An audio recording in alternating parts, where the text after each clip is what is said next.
पंजाब में सरकारी कर्मचारियों की महाहड़ताल। पंजाब में आज बड़ी संख्या में सरकारी कर्मचारी और पेंशनर्स अपनी मांगों को लेकर महाहड़ताल पर है। डीए के बकाए, पुरानी पेंशन स्कीम और दूसरी मांगों को लेकर कर्मचारी सरकार के खिलाफ प्रदर्शन कर रहे हैं। हड़ताल का असर कई सरकारी विभागों और अस्पतालों की ओपीडी सेवाओं पर भी पड़ा है। अगली खबर, मुख्यमंत्री मान ने कर्मचारियों से बातचीत टाली। मुख्यमंत्री भगवंत मान ने कर्मचारियों के साथ होने वाली बैठक को फिलहाल टाल दिया है। मुख्यमंत्री ने कहा कि सरकार कर्मचारियों की समस्याओं का समाधान चाहती है, लेकिन हड़ताल और बातचीत एक साथ नहीं हो सकती।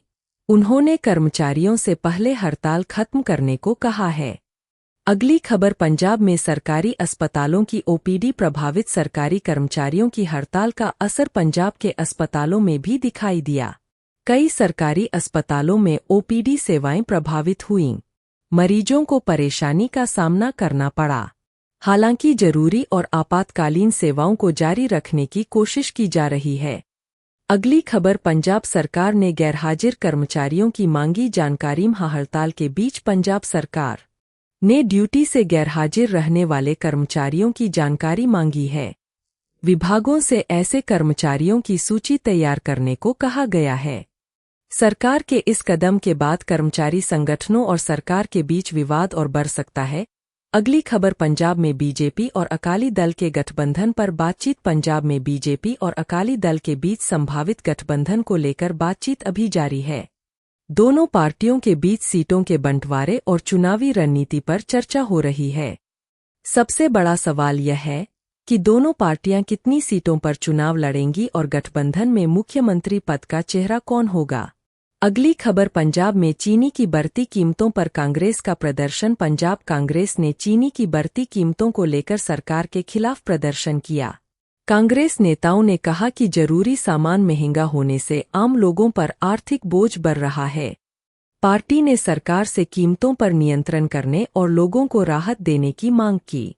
अगली खबर, पंजाब की योजना में 76 लाख से ज्यादा महिलाओं का रजिस्ट्रेशन। मुख्यमंत्री भगवंत मान ने बताया कि पंजाब की मावांधियां सत्कार योजना के तहत 76 लाख से ज्यादा महिलाओं का रजिस्ट्रेशन हो चुका है।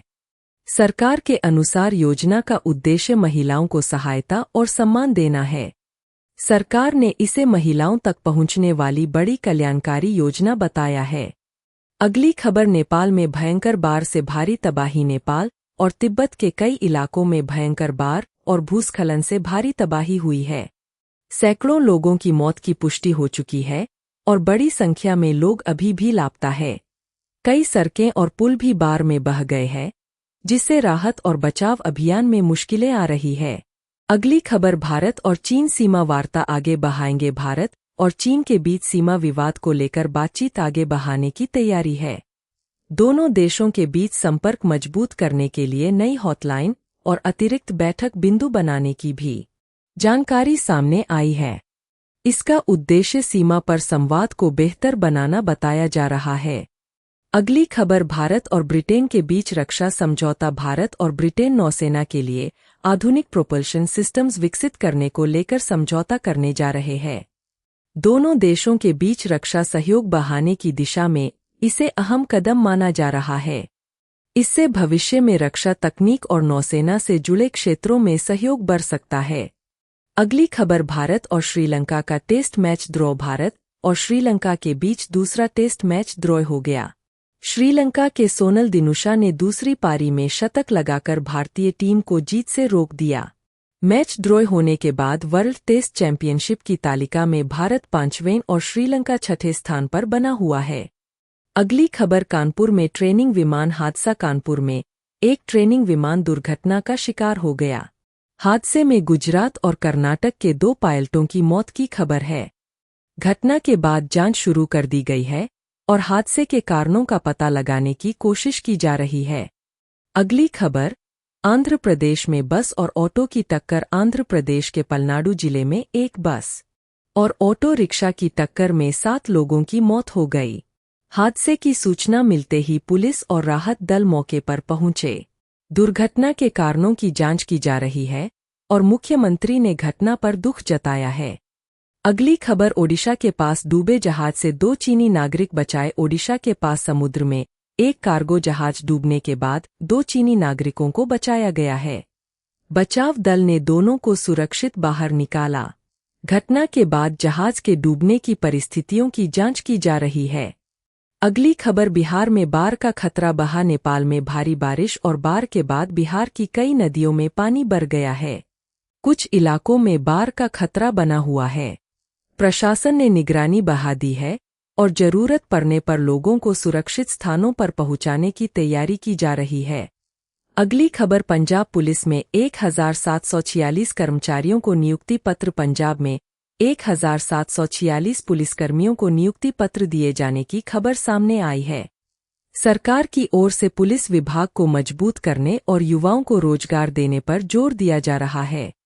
नियुक्तियों के जरिए पुलिस बल में नए कर्मचारियों को शामिल किया गया है। अगली खबर, पंजाब में पीटीआई शिक्षकों के 2000 पदों पर भर्ती। पंजाब में पीटीआई शिक्षकों के करीब 2000 पदों पर भर्ती की खबर सामने आई है। उम्मीदवारों को आवेदन करने से पहले निर्धारित शैक्षणिक योग्यता और दूसरी शर्तें पूरी करनी होंगी।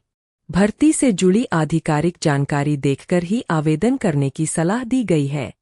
अगली खबर, पंजाब में सोने की कीमत आज भी ऊंची। पंजाब में आज 24 कैरेट सोने की कीमत करीब 1,63,890 रुपये प्रति 10 ग्राम बताई गई है। पिछले दिनों की तुलना में सोने की कीमत काफी ऊंचे स्तर पर बनी हुई है।